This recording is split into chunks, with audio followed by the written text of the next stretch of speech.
On va commencer par un petit point, Habib, si tu veux bien, sur le groupe blessé, absent pour ce match ce week-end. Toujours absent, mais en période de reprise, Andrés Gomes. Euh, mais en période de reprise déjà à terrain. Et absent également Ludovic Blas, qui a une petite lésion. Donc ce qu'on craignait un peu à la fin du match contre Paris. Et donc ça sera évalué, mais ce qui est sûr, c'est que sur ce match-là, c'est pas possible. Le temps de la trêve va suffire, la trêve qui s'enchaîne derrière, ça va On l'espère, on suffire. l'espère. Après, sur les lésions, à partir du moment où on a une lésion, c'est vraiment difficile à évaluer en termes de temps parce que vous avez des profils qui cicatrisent beaucoup plus vite que d'autres. On sait que c'est une petite lésion, mais qui fait qu'il n'est pas disponible pour le match de Lens. Jordan James était malade, absent, en tout cas, apparemment, il était absent à l'entraînement, mais apparemment il est malade. Est-ce que tu Oui, peux me en revenir fait, c'est dessus? un petit virus qu'on a depuis 2-3 semaines qui a touché plusieurs joueurs, mais qui a touché plusieurs joueurs que 24 heures. Et en fait, on ne veut pas prendre de risque de contamination. Donc, en fait, le docteur, à chaque fois, de façon automatique, leur demande d'être le matin en dehors du centre d'entraînement et de venir l'après-midi, soit sur des logiques de soins, soit sur des logiques de reprise terrain si ça va un petit peu mieux. Lorsque vous avez passé une mauvaise nuit, ça ne sert à rien de ne pas capitaliser sur un éventuel repos le matin. Et donc, on a toujours fonctionné comme ça. Ça n'a jamais dépassé 24 heures pour la plupart des joueurs qui ont été touchés. Et on espère que ça soit la même chose pour Jordan. Un mot sur ce match qui arrive à Lens, comment tu le vois, un vrai test pour vous, j'imagine, une équipe qui va mieux, qui vient de gagner à Marseille. Oui, bah, chaque match est un bon test pour nous. Ce qui est sûr, c'est que c'est déjà un match passionnant à jouer. C'est ce que je dis par le contexte qu'on connaît aussi à Lens avec ce public. On est vraiment sur une terre de foot. Donc, c'est un très très beau match à jouer. C'est aussi un beau match à jouer parce que lorsque vous restez sur un résultat négatif, vous avez envie très vite de repartir sur un résultat positif. Et donc, c'est notre ambition sur ce match-là. On ira avec cet état d'esprit-là, tout en sachant que c'est très très beau de jouer à Lens pour ce qu'on connaît de ce club et ce qu'on connaît aussi de la rivalité qu'il peut y avoir forcément et qu'on aura sur ce match-là. C'est une équipe qui était un petit peu dans le dur ces temps-ci, qui s'est refait la cerise à Marseille. C'est pas bien de les jouer après qu'ils aient repris un peu de confiance. Comment tu vois ça? Ou est-ce que ça se joue pas finalement? Non, non, je pense que le contenu de leur match sur ce match-là est un petit peu heureux, même s'ils ont très très bien défendu. Mais ce qui est sûr, c'est qu'ils ont tenu et c'est jamais simple d'aller gagner à Marseille. Si vous gagnez à Marseille, c'est que vous avez montré beaucoup beaucoup de qualité dans votre match. Donc ça, on l'a aussi analysé. Ce qui est sûr, c'est que ça donne aussi beaucoup de confiance. Je ne suis pas très attentif à ces logiques négatives. On en avait parlé avant le match de Reims où je vous avais dit on ne travaille pas dans une logique de se dire que l'adversaire est en difficulté. On travaille dans une volonté euh, d'affronter un adversaire qui est de qualité et on le sait, de par ses individualités et son collectif. Et surtout dans un contexte où ils jouent à la maison avec le soutien qu'ils ont dans ce stade. Donc on est conscient que le défi sera encore une fois très élevé pour nous. Mais c'est aussi passionnant de jouer ces matchs-là. On a pu juger le score un petit peu lourd peut-être contre Paris. Comment est-ce que le groupe a réagi à ce match-là? Est-ce que la logique, la dynamique positive dont vous avez beaucoup parlé est encore... Non, non, on a eu une mise au point parce que c'est ce que je vous ai dit aussi après le match. C'est-à-dire que la réalité du score n'est pas une réalité qu'on ne peut pas intégrer. C'est-à-dire que oui, sur le contenu, on peut considérer que c'est un score qui est lourd. Mais lorsqu'une équipe marque 4 buts, c'est qu'elle les a mérités et qu'à un moment donné, on a eu des manques peut-être sur 2-3 minutes pendant les arrêts de jeu. Mais on a eu des manques aussi sur pas mal de choses et des choses qu'on a pointées sur le retour avec le groupe qu'il faut absolument gommer, voire ne plus voir dans cette équipe en termes d'état d'esprit. On a très bien été sur ce match pendant un très très long moment, mais si on prend 2 buts en 4 minutes, c'est qu'il y a une raison à ça. Et donc on a analysé aussi ces moments-là, parce que la globalité d'un match doit être analysée. On ne peut pas prendre juste des morceaux du match et de se dire c'était satisfaisant parce qu'on a eu 20 minutes, 30 minutes de temps fort contre Paris. Si on prend 4 buts, c'est qu'il y a des manques. Et il y a eu des manques sur ce match-là dans pas mal de choses. Tu parlais de rivalité avec Lens, tu parles de ce qui a pu se passer au Mercato, peut-être enfin, historiquement, il n'y en a pas forcément eu, mais tu parles de quoi? De Samba, de Fofana, tout ça qui peuvent alimenter une rivalité nouvelle? Non, je parle de rivalité parce que ça a toujours été compliqué pour Rennes face à Lens en termes d'historique de résultats. Donc forcément, je parle à Lens, hein, si je ne me trompe pas, mais Donc forcément, cette rivalité, elle existe et donc il faut l'intégrer. Maintenant, nous, on ne va pas à Lens en se disant l'historique des résultats est négatif, donc on est dans un stress par rapport à ça. Bien sûr que le retour de Brice amène de la passion supplémentaire autour de ce match-là. Seko sera suspendu, mais bien sûr qu'on sait que le contexte fait partie aussi de tous ces éléments-là. Mais nous, il faut qu'on voit ça comme quelque chose de positif aujourd'hui. Les forces vives, elles sont avec nous. Ce que le contexte va dégager par rapport à ces éléments-là, aujourd'hui, on est en incapacité de le maîtriser, puisqu'on ne sait pas quelle sera la réaction, quel sera l'accueil. Mais je pars du principe que vous jouez aussi au football pour vivre ces moments-là. Et quand vous faites le choix de venir dans un stade comme le Stade Rennais, vous savez qu'à un moment donné, vous retournerez sur vos terres. Et donc, il faut savoir appréhender ces moments-là. Il faut être très calme, très serein, et se dire qu'on vivra avec le contexte, qu'il soit positif ou négatif. L'absence de Ludovic Blas va forcément changer les choses en attaque. Qu'est-ce que ça implique directement dans les choix pour vous? Et est-ce qu'on peut en savoir un peu plus sur Kyogo? Il avait été titulaire son premier match, il a moins joué depuis. Est-ce qu'il y a une dimension physique? Est-ce que c'est simplement des choix? Voilà, savoir un peu plus sur son profil. Alors pour ce qui est de Ludovic Blas, on sait qu'il ne sera pas là, mais on a aussi le retour de Djaoui Cissé, qui était suspendu contre Paris Saint-Germain. Pour ce qui est de Kyogo et pour l'animation qu'on aura en tout cas par rapport à l'absence de Ludovic Blas, on l'avait aussi face à Reims où il était absent aussi. Donc à partir de là, on a aujourd'hui assez de ressources pour pallier à l'absence des joueurs qui peuvent manquer à l'appel sur certains matchs. Et pour ce qui est de Kyogo, oui, c'est vrai qu'il avait démarré sur le match de Strasbourg. On est en train de travailler beaucoup sur la complémentarité avec nos autres attaquants, parce que c'est un joueur qui a des facultés différentes de tous les attaquants que nous avons en club. Et je pense que c'est un joueur d'association. Et en ce moment, à l'entraînement, on travaille beaucoup sur ces associations pour qu'il se sente en confiance et surtout pleinement impliqué dans cette connexion qu'il peut avoir avec les autres. Donc oui, on ne l'a pas vu titulaire après ces éléments-là. Il y a eu aussi le problème de son épaule, qui a été un problème qui a été récurrent, où on a quand même eu l'épaule qui s'est démis contre Lille et qui s'est de nouveau démis aussi à l'entraînement. Donc il y a tous ces éléments-là qui font aussi partie du choix que je fais aussi pour l'instant, ne peut-être pas impliquer Kyogo dès le début du match, mais croyez-moi, on travaille beaucoup sur ces aspects de connexion. Et Kyogo est un joueur qui a une connexion avec les autres qui est particulière, et qui est particulière dans le bon sens. C'est-à-dire qu'il est très très bon dans les associations. Et aujourd'hui, on travaille au niveau de l'entraînement par rapport à ces associations-là. Pour compléter, Habib, sur cette question-là, tu parles d'association pour Kyogo. C'est quoi l'association idéale avec lui, déjà, un? Et de deux, plus globalement, sur l'attaque, puisqu'on parle de l'attaque, sur le mercato d'hiver, on a vu la différence avec les renforts sur le plan défensif. C'est déjà effectif, ça se voit. Au milieu de terrain, Djaoui, ça apparaît, c'est intéressant. Par contre, sur le plan offensif, les recrues du mercato, pour l'instant, on n'est pas très, très convaincu. En tout cas, ça met un peu plus de temps. Comment tu juges ça par rapport à l'accord? Je parle de Olegbe, Sishuba et El Tamari aussi, en plus de Kyogo.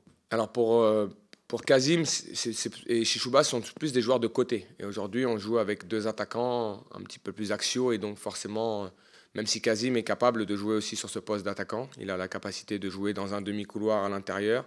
Il a la capacité de jouer large. Et donc ça nous donnera aussi les options parfois de partir sur une attaque avec 3 profils.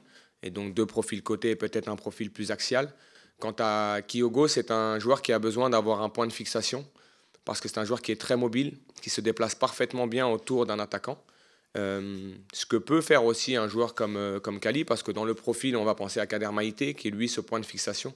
Mais ce qui est important, c'est qu'il ne soit pas sur la même ligne, qu'il soit dans des désalignements, dans leur connexion, qu'ils soient proches l'un de l'autre. Et ça, on le travaille beaucoup sur l'aspect de Kyogo parce que c'est, je trouve, une grande qualité chez lui. Lorsqu'on est proche de la surface adverse, de se déplacer dans les bons espaces et d'être en situation d'enchaîner. Donc ça, c'est vraiment le profil que je vois d'association à Kyogo. Et après, sur l'aspect offensif, ce qu'il y a aujourd'hui a énormément développé dans cette équipe. Je pense qu'on a beaucoup gagné sur la maîtrise du jeu, sur les connexions au jeu, c'est-à-dire la maîtrise que nous avons dans notre jeu. Ce qu'il faut encore parfaire, et c'est peut-être là où on a la plus grosse marge de progression. Et c'est quelque chose que j'ai évalué et surtout senti depuis qu'on est arrivé, c'est qu'on a de gros temps forts dans nos matchs qui durent 10, 15, 20 minutes en continu. Et dans ces temps forts-là, pour l'instant, on ne valide pas. C'est-à-dire qu'on a toujours marqué, pas à contre-courant de nos temps forts, mais parce que Paris, on marque sur un coup de pied arrêté dans un temps fort. Mais je trouve que quand on regarde le match de Saint-Etienne, On doit sûrement être devant à la mi-temps et bien devant, et ça a été moins le cas. Reims, ça a été une domination importante et on ne valide pas non plus dans ces moments-là. Il y a peut-être que le match de Montpellier où la domination est tellement importante que on valide. Mais ça, c'est un élément que je vois et qu'il faut absolument améliorer. Ça, pour moi, c'est la plus grande marge de progression, c'est-à-dire que l'équipe s'est énormément améliorée dans le contrôle du jeu, dans la logique de travailler l'adversaire dans la largeur, d'avancer, de progresser à travers notre maîtrise. Et quand on arrive dans les 30 derniers mètres et qu'on a ces temps forts à répétition et ce flow offensif, c'est là où je pense qu'on a des 10-15 minutes où on devrait valider 1 ou 2 buts. Et on le voit à travers nos XG, mais je le vois à travers les datas et j'ai demandé une analyse très précise de ces temps forts-là. Et ce qui ressort, c'est qu'on ne marque pas dans ces temps forts comme on le devrait. C'est-à-dire qu'on a, par exemple, contre Paris, ce moment-là, on a quand même 3 situations nettes de but au moment où on est à 2-0. On marque sur une situation nette de Kalimuendo qui obtient un corner et on marque sur le coup de pied arrêté. Mais on a quand même 2 situations derrière, encore dans notre temps fort, qui doivent nous permettre de revenir à 2-2 et on ne le fait pas. Et c'est peut-être là où l'équipe a une très grosse marge de progression. Je ne pense pas que ça soit lié au talent parce que vous avez interrogé cette logique-là sur le talent individuel. C'est vraiment une logique de connexion.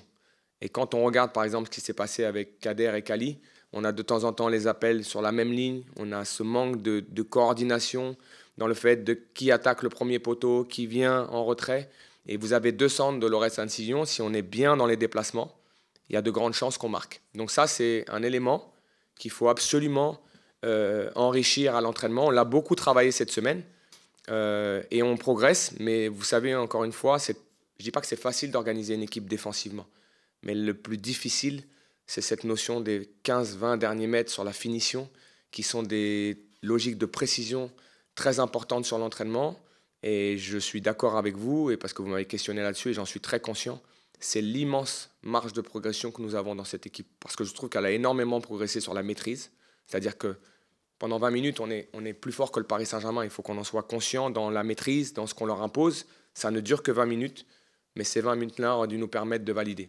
Pour terminer sur la thématique de l'attaque, tu parlais du positionnement de Kalimuendo par rapport à Maïté, par exemple, en tout cas, comment on les appelle.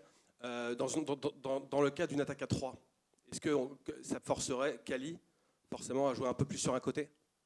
Non, parce que je pense que Kali a cette capacité. Il l'a montré sur le match du Paris Saint-Germain, dans des décrochages où il a été trouvé par Brice Samba sur des relances où on a cassé leur ligne de pression. Il a été capable de maintenir le ballon, de le garder, de faire jouer l'équipe aussi. Donc j'en attends encore plus sur ces éléments de finition, mais sur cette logique de décrochage, par le profil, Kader est peut-être plus à l'aise, mais par le profil. Mais je ne trouve pas que Kali soit un joueur qui ne soit pas capable de remplir cette mission-là de point de fixation et d'avoir des joueurs sur les côtés qui sont des joueurs plus dans le dribble, plus dans en tout cas dans le fait d'éliminer, dans la percussion. Et donc on se donne aussi l'autorisation de travailler sur cette attaque à 3 pour avoir un petit peu plus de largeur de temps en temps et imposer d'autres choses à l'adversaire. On a les profils pour. Et on travaille en entraînement pour que ces options-là soient des options qui soient naturelles dans notre jeu et surtout des options qui nous permettent de peut-être changer aussi d'animation offensive de temps en temps. Je reviens sur ce que tu disais tout à l'heure, plutôt défensivement cette fois, sur les 2 buts encaissés dans le temps additionnel face à Paris. Tu as dit qu'il faut gommer certaines attitudes. Là aussi, il y a des progrès à faire. C'est quoi? C'est de la déconcentration? Qu'est-ce qu'il faut gommer vraiment? Non, je vais être très clair. C'est des attitudes d'implication et d'effort. Très simplement, ce n'est pas de la logique tactique. C'est qu'aujourd'hui, dans un match comme celui-ci, j'ai montré une image de Kvaratskhelia qui, sur le centre de Lorence Assignon et dans sa surface de réparation, fait une aile de pigeon pour sortir le ballon et qui fait une course de 70 mètres. Et il joue la Ligue des Champions tous les 3 jours. Je dis juste, quand on est au Stade Rennais, cet effort-là, il est non négociable. Je l'ai dit en arrivant, je continuerai à le dire. Et dans des situations où nous sommes face au Paris Saint-Germain, la course de 5 mètres n'est pas négociable, la course de 10 mètres n'est pas négociable, la course de 30 mètres n'est pas négociable. Et s'il faut courir 70 mètres vers son but pour empêcher qu'on prenne un but, il faut le faire. Et ces attitudes-là, sur la fin de match, ça me manque. Et donc c'est la progression aussi du groupe, à qui aujourd'hui le discours est différent. Et je leur dis très clairement, soit on est capable de faire ces efforts-là, peu importe le moment du match, jusqu'au bout, soit à un moment donné, on s'élimine très naturellement. Ça n'est pas négociable et ça ne sera pas négociable. Donc on a pointé ces choses-là et il est important que le groupe le voit, que le groupe en soit conscient, que nous on soit conscient de ces manques-là et on progressera en tant qu'équipe à travers discussions-là et surtout le fait qu'on identifie ce qui nous manque pour rivaliser avec ces équipes-là. Habib, Kader Meïté a fait sa première titularisation. Quel retour tu as pu lui faire à froid? Est-ce que tu le sens capable d'enchaîner malgré son jeune âge? Et est-ce qu'avec lui aussi, il y a nécessité de préparer l'avenir, c'est-à-dire de le faire jouer parce qu'il peut représenter l'avenir du Stade Rennais, y compris dès la saison prochaine? Alors déjà, il a joué parce qu'il représente l'avenir du Stade Rennais. Et encore une fois, il n'y a jamais de récompense à quoi que ce soit avec moi. La deuxième chose, c'est qu'on lui a fait un retour vidéo de son match individualisé, mais également dans la connexion avec ses partenaires, parce que c'est un joueur de connexion. Ce n'est pas qu'un joueur qu'on doit voir dans le collectif individuellement. Il a forcément une grande part dans les connexions que nous avons aussi avec nos milieux de terrain ou avec nos joueurs de côté quand justement nous attaquons les 16-50. Donc lui a fait un retour vidéo sur des éléments où il doit un petit peu plus sécuriser lorsqu'il est dos au jeu. Mais en même temps, c'est un 2007, donc on part de très très loin sur la logique de l'âge. C'est un joueur qui découvre le très très haut niveau et qui sera forcément perfectible dans tous ces éléments-là. Maintenant, je vous l'ai dit après le match, être capable de sortir ce match-là lorsque c'est votre première titularisation en professionnel face à de tels joueurs, et vous l'avez encore vu très récemment à Anfield, Pacho, Beraldo et ces joueurs-là, on a joué une équipe et on a joué des joueurs d'un niveau aujourd'hui exceptionnel, il faut qu'on en soit conscient. Et ce qu'il rend en termes de performance par rapport à ces joueurs-là est pour moi une vision où on se dit que son avenir sera radieux s'il continue à travailler et qu'il continue à apprendre de toutes les situations d'entraînement, à apprendre de tous ses retours vidéo, parce que c'est un garçon qui est focus sur son travail et aligné avec ses ambitions. C'est-à-dire que quand je lui ai posé la question ce qu'il voulait être, il m'a dit personnellement quelles étaient ses ambitions. Je lui ai dit, c'est important de les garder, mais quelle doit être ta première ambition? Il m'a dit être titulaire au Stade Rennais. Et ça montre déjà beaucoup de maturité. Il travaille pour ça au quotidien. Il n'y a pas de raison qu'il ne puisse pas enchaîner. Il n'y a pas de raison qu'il ne soit pas performant dans l'avenir. Et il n'y a surtout pas de raison pour qu'il ne soit pas l'avenir du Stade Rennais. Habib, pour parler des latéraux, des pistons, tu t'avais dit qu'on était parfois dur avec Lorenz après le match. Et je sais que vous en êtes rendu compte. Ouais. C'est bien. Non, mais moi je suis allé regarder justement leurs stats et c'est vrai que contrairement à notre croyance un petit peu ancrée, ils sont parmi, et Adrien aussi, hein, je le compte dans le lot, les meilleurs centreurs de Ligue 1. Est-ce que cette stat elle dit tout et on s'arrête là, ou est-ce qu'il y a quand même des progrès à faire parfois dans certaines zones? Elle dit pas tout. Elle dit une chose, c'est que dans notre jeu, et ça veut dire aussi que cette stat fait partie des personnes qui étaient là aussi avant moi, elle n'est pas juste à m'imputer en tant que coach, mais ce qui est sûr, c'est que dans mon ambition de coach, c'est que ces joueurs soient très exposés aussi offensivement et donc qu'ils aient beaucoup de ballons à jouer sur l'aspect offensif. Ce qui me plaît beaucoup dans le profil de ces deux joueurs-là, c'est qu'ils n'ont pas peur d'aller dans cette box et d'y aller dans le demi-couloir, c'est-à-dire d'avoir des appels intérieurs, des dédoublements par l'extérieur, de se retrouver les deux sur une même logique d'attaque du but. Et donc ça veut dire qu'ils ont le courage de le faire et la personnalité de le faire, et ça c'est un élément très important. Bien sûr qu'on continuera à soigner cette précision dans le centre, mais c'est aussi l'identification des zones dans lesquelles on veut centrer, des déplacements de nos attaquants, parce qu'on parle toujours d'individuellement de la logique de distribution d'un Adrien, la logique de distribution d'un Lorenz, mais je vous répète, par exemple contre Paris, si l'occupation de la zone est bonne, le centre de Lorenz est un bon centre. Il se transforme en centre non reçu, parce que je pense que notre déplacement n'est pas le bon déplacement. Et si on identifie ces zones à attaquer, on aura beaucoup plus de réussite sur ces centres-là. Mais ce qui me plaît, c'est que la quantité de centres qu'ils ont à vivre dans un match, la présence qu'ils ont en haut dans notre jeu offensif, et ça, on l'entretiendra, on l'enrichira même encore plus. Il faudra qu'ils y soient encore plus, parce que ça voudra dire qu'on est en contrôle et en maîtrise. Mais je suis très satisfait du rendement de Lorenz, et je suis très satisfait aussi de ce que fait Adrien, parce qu'on en parle peu.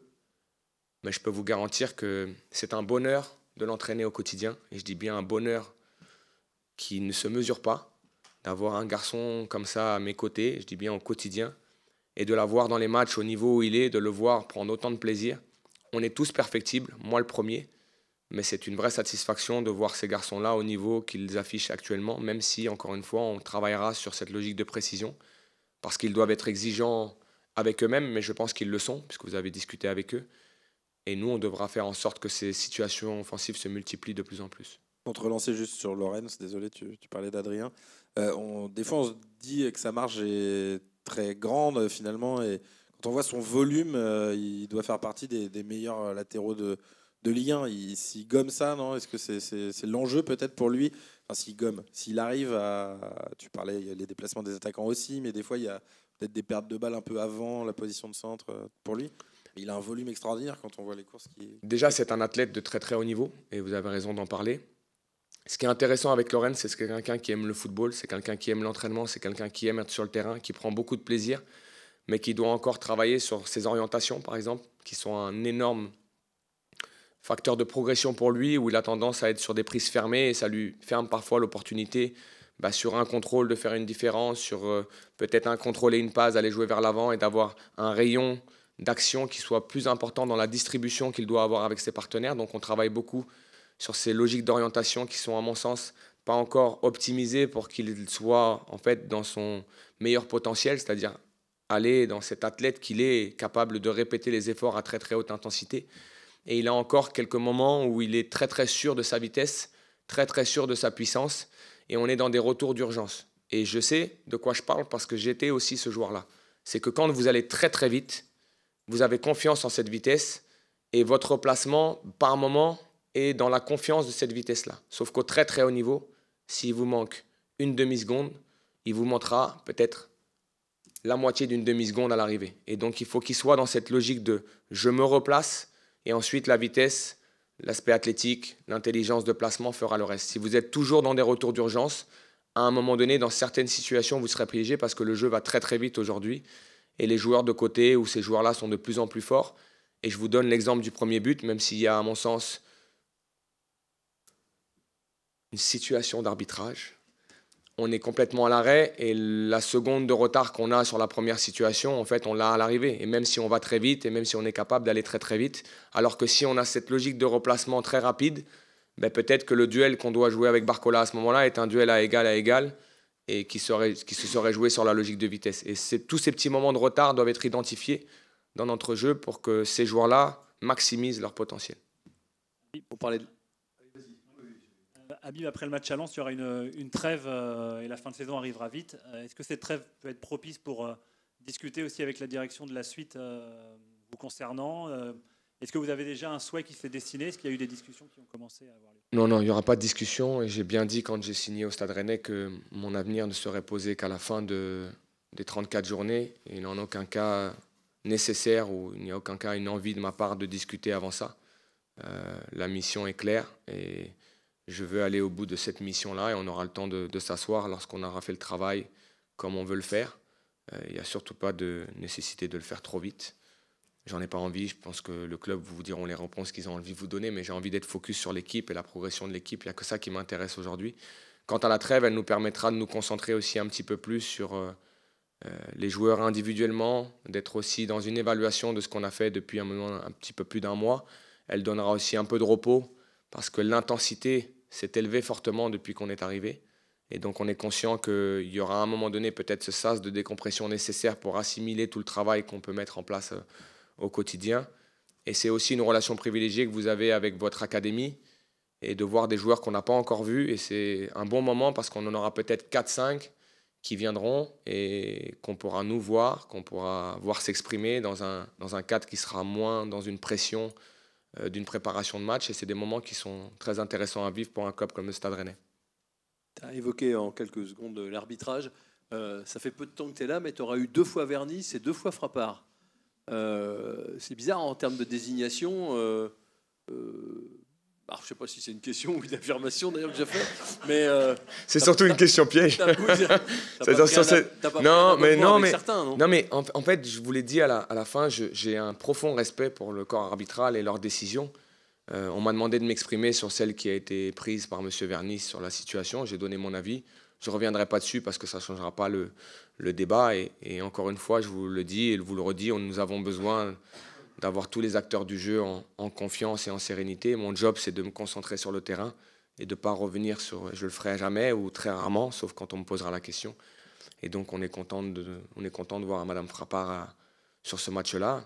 Si c'est un hasard ou une logique de répétition, mais en tout cas, les deux me vont bien. Et le plus important pour nous, c'est qu'on fasse un très bon match.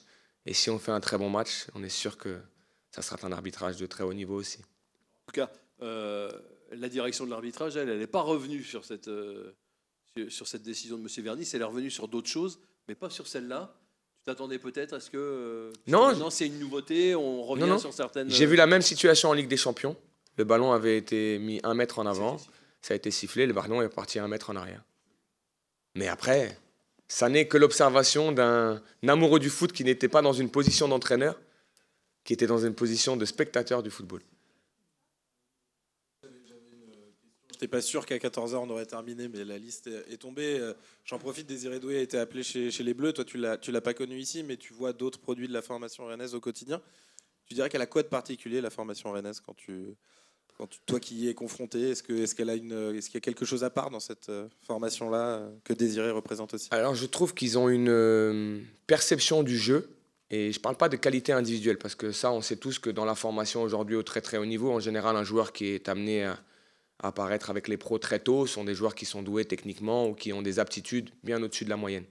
Ce qui me plaît ici, en tout cas de ce que je perçois des garçons qui viennent avec nous, on en avait encore un aujourd'hui sur l'entraînement, qui est venu avec nous, c'est leur perception du jeu. C'est-à-dire ils arrivent à analyser le jeu, l'environnement dans lequel ils sont, et ils ont assez de facilité à rentrer dans cet environnement-là. Et pour avoir vécu ça, quand j'étais très jeune, il y a beaucoup plus de 20 ans, je ne pense pas avoir eu ces aptitudes-là quand on arrivait avec des pros, d'être capable dans cet environnement-là d'y arriver avec beaucoup de sérénité et beaucoup de facilité à exprimer en fait leur potentiel. C'est-à-dire, je trouve qu'ils ont une appréhension de la pression, du niveau dans lequel ils arrivent, dans les espaces dans lesquels ils doivent être, qui est assez remarquable. Et je l'ai vu avec Diawy très vite, par exemple, quand on l'a remarqué, ce n'était pas ses qualités individuelles qui nous ont sauté aux yeux, c'était sa capacité de se mouvoir dans l'espace. Et je vois ça chez beaucoup de joueurs issus de l'académie. Et si on parle de Désiré Doué, c'est un joueur qui, dans sa progression, à mon sens, n'a pas énormément progressé sur ses qualités individuelles qu'on lui connaît. Le dribble, la vitesse, la percussion, la frappe. Par contre, dans la connexion aux autres, je trouve que, par exemple, quand il rentre à Anfield, c'est une connexion de très, très, très haut niveau. Ça veut dire que le match est là, et lui, il rentre dans un match où, techniquement, il l'élève techniquement, mais il l'élève dans la connexion aux autres. Et attention, ça, c'est deux choses qui sont différentes. C'est-à-dire, utiliser vos qualités techniques dans un match de football, ça n'est pas utiliser vos qualités techniques dans un match de football quand vous devez être connecté aux autres, identifier les espaces dans lesquels vous devez jouer. Et je dis souvent à mes joueurs qui sont sur le banc, regardez le match, scannez le match, parce que quand vous allez y rentrer, tous les espaces que vous avez vus pendant 60 minutes, 70 minutes du banc, si ces espaces existent, c'est dans ces espaces qu'il faut aller pour exprimer votre qualité technique. Et je trouve qu'au Stade Rennais, la plupart des joueurs que nous avons, et beaucoup de joueurs sont dans cette qualité-là, qui est, à mon avis, frappante, parce que je ne veux pas me concentrer que sur leur qualité intrinsèque. Je pense que s'ils viennent avec nous, c'est qu'ils ont des qualités intrinsèques. Et c'est ce qui fait la grande différence, je trouve, entre ce que je perçois, ce que je vois d'eux, et ce qui leur permet de, chez nous de se développer. Donc je pense que Désiré Doué était aussi dans cet aspect-là, et c'est une grande qualité de la part de l'académie et des éducateurs de les amener à penser le football, à voir le football, à définir les espaces et l'espace dans lequel ils vont s'exprimer. C'était Lionel Ngang qui était avec nous aujourd'hui. Donc en fait, voilà. Juste Habib, on pose la question à tous les acteurs du foot sur le match du PSG. On a vu un match intense, un grand moment. Comment tu as trouvé Paris? Est-ce que maintenant tu les sens éventuellement capables d'aller la gagner cette Ligue des Champions? Je vous l'ai dit en fait avant le match, avant de les jouer, je pense que c'est une machine infernale en ce moment en termes de collectif. Je pense qu'ils sont pas encore aboutis, mais pas loin d'être aboutis sur la volonté de l'entraîneur de faire cette équipe une équipe proactive sur tous les aspects du jeu. Je parle offensivement, défensivement, les efforts qui sont faits. Peu importe qui rentre dans cette équipe, ils sont performants. Leur qualification est 200% méritée au vu des deux matchs. C'est maîtrisé très souvent et ils ont une force où en fait ils valident assez souvent maintenant leur temps fort et qui fait de Paris un adversaire redoutable pour n'importe quelle équipe d'Europe aujourd'hui. Et vous avez Paris qui a sorti la meilleure équipe d'Europe depuis maintenant 8 mois. Qui a fini première de son groupe de Ligue des Champions sur 34, 36 équipes, je ne sais plus, 36, voilà, merci pour la précision. Et donc ça montre la qualité des deux matchs du Paris Saint-Germain et le fait que ça soit une équipe qui, en tout cas, est programmée pour gagner cette Ligue des Champions. Maintenant, les montagnes s'élèvent au fil des tours, mais pour le football français, c'est bien de voir le Paris Saint-Germain et ça a été dommage de voir Lille, après un parcours magnifique, sortir de cette Ligue des Champions, parce que ça aurait été beau d'avoir 2 clubs français en quart de finale. Merci à vous, merci beaucoup.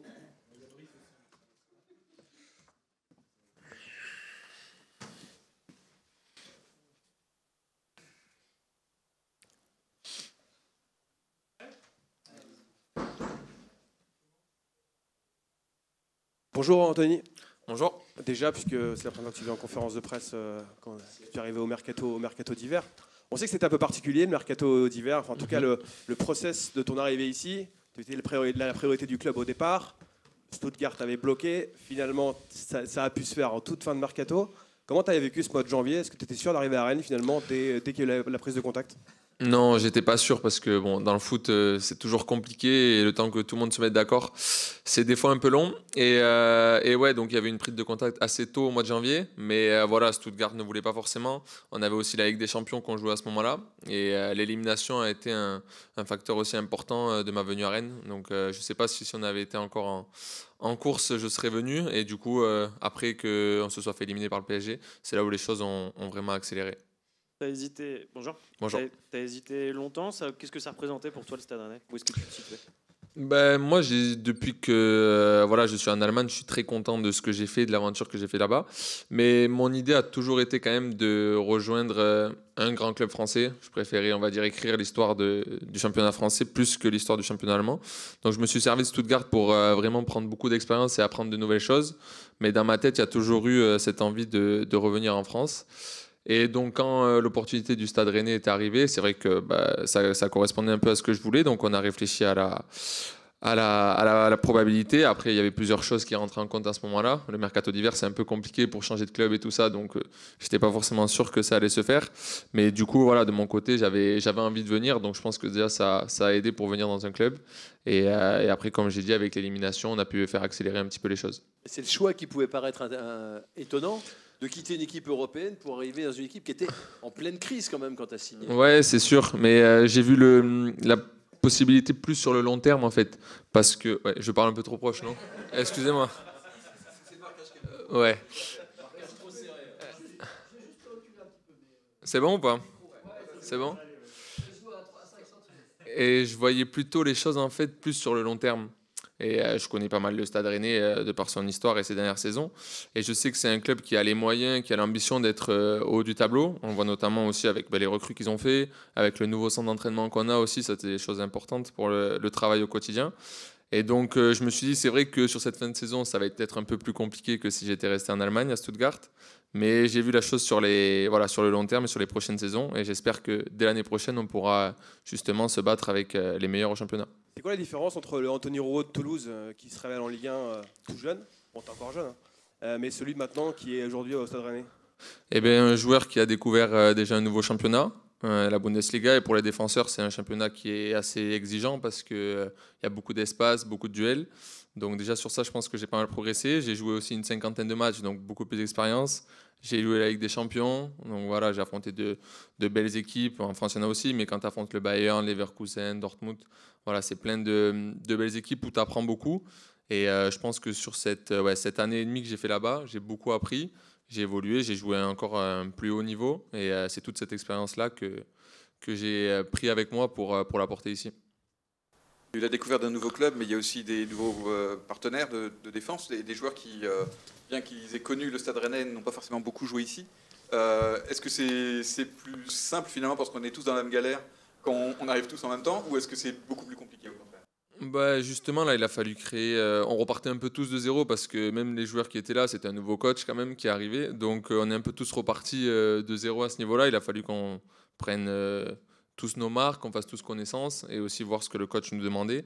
Et donc je pense que, je ne sais pas si c'est plus simple ou pas, en tout cas on s'adapte. Et voilà, le but c'était de créer une connexion rapidement entre nous et avec le coach pour justement enchaîner et gagner les matchs rapidement parce qu'au mercato d'hiver, on n'a pas trop de temps pour se préparer. Donc on a essayé de faire ça bien et le plus rapidement possible et je pense que ça a été quand même réussi. Donc voilà, maintenant il faut le maintenir jusqu'à la fin de la saison. Ça fait longtemps qu'à Rennes, enfin en tout cas quelques temps depuis Aguerd, que le club recherche on va dire un défenseur leader, un défenseur central leader, quelqu'un capable d'entraîner les autres, d'être un peu la référence. Est-ce que toi tu as l'âme de ce leader, de ce de ce joueur justement, enfin leader. Est-ce que tu es plus leader que suiveur? Comment tu vois ton rôle dans le leadership? Bah justement, je suis venu ici, je pense, pour ramener ça, notamment en plus, par exemple, à des jeunes joueurs comme Jérémy à côté. Donc l'idée, ça va être de partager l'expérience que j'ai surtout, même si je suis encore jeune, mais c'est vrai qu'à Stuttgart, j'ai joué quand même de bons matchs et donc toute cette expérience, je vais essayer de l'apporter à l'équipe et aux autres défenseurs avec moi. Mais après, on s'apporte tous des choses, je pense aussi, même Jérémy qui est jeune ou Lilian, on a tous notre expérience et donc on essaie tous d'apporter un petit peu tout ce qu'on sait, tout ce qu'on a vécu. Et après, je ne sais pas s'il y a vraiment un leader plus que les autres, mais en tout cas, moi, je vais essayer de montrer l'exemple et de faire les meilleures choses possibles. Quand on a entendu parler de toi, outre tes qualités, c'était en plus, il est jamais blessé. Et tu arrives là, badaboum. Il fallait pas le dire. Je sais pas qui c'est qui a dit ça, mais. T'es jamais blessé.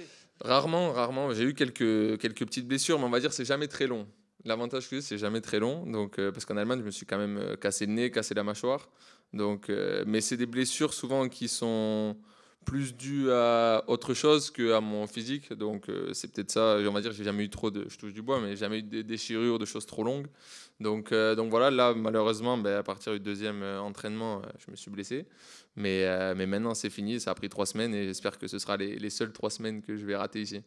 Stuttgart, c'était quand même plus une défense à 4, sauf erreur de ma part. C'était davantage à 4 que tu jouais quand même. Bon, ça variait. Franchement, le coach variait pas mal. Ça pouvait être à 4, ça pouvait être à 3. Des fois, en fait, quand on avait la balle, on pouvait être à 3. Quand on défendait, on pouvait être à 4. Donc, ça dépendait aussi des situations du match. Et à Stuttgart, c'est vrai que j'ai fait plusieurs postes parce que j'ai joué un petit peu à gauche, central gauche à 3. J'ai joué central axe, central droit et j'ai même joué au début un petit peu latéral. J'ai fait 2 matchs latéral droit, donc c'est pas mon poste de prédilection, mais j'ai fait pas mal de postes et voilà, donc ça aussi c'est une expérience que j'ai eue. Et axe de la défense à 3, t'en penses quoi? Tu considères que ça peut être un de tes meilleurs postes, ton meilleur poste? Comment tu vois ça par rapport à une défense à 4? Ouais, je dirais que ça peut être un de mes meilleurs postes. Je sais pas je saurais pas dire si j'ai vraiment un poste plus que les autres, mais on va dire soit donc dans une défense en 3, soit axe ou axe droit, ou dans une défense à 4 axe droit. Mais comme j'ai dit, après j'ai déjà joué à gauche aussi. C'est pas mon poste de prédilection parce que automatiquement je suis un peu plus sur mon mauvais pied, donc c'est un peu moins agréable. Mais s'il faut faire des matchs sur ça, je le ferai et ça s'est toujours bien passé. C'est Lens qui se profile. On voit bien que le Stade Rennais, il n'est pas encore au niveau de tout en haut. Il est sans doute supérieur à tout en bas. Lens, c'est une vraie équipe de votre championnat? Ça va être une équipe où on va pouvoir voir ce qu'on va avoir à jouer jusqu'à la fin de la saison, justement. Si on les bat, on pourra avoir une fin de saison où, voilà, on va dire le but ce sera de gagner le plus de matchs possible. Et si on perd, ce sera un peu, on va dire, un peu plus négatif. Mais l'idée, après, ce sera toujours de gagner chaque match et on verra bien où on finit. Mais avec les résultats qu'on a fait ces derniers temps, je pense qu'on est en capacité justement d'aller les battre chez eux.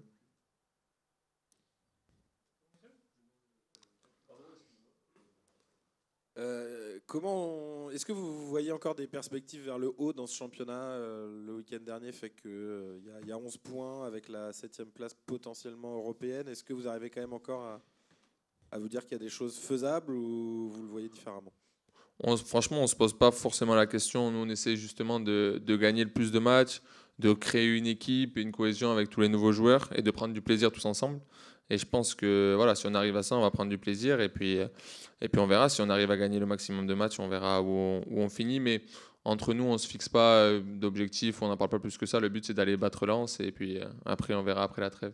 Je ne même pas demandé par rapport à ta blessure, effectivement, ton absence, mine de rien, ça fait quand même un petit bout de temps que tu n'avais pas joué. Tu te sens à combien de tes capacités là aujourd'hui par rapport aux 2 premiers matchs? On imagine bien que tu peux faire encore bien mieux que ça, quoi.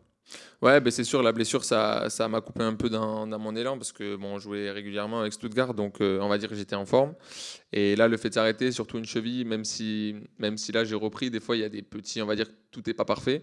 Donc je dirais pas que je suis à 100%, mais je m'en approche et l'idée, ça va être surtout avec la trêve là, de bien finir de récupérer et de soigner ça pour qu'après la trêve, je sois vraiment à 100%. Merci à vous.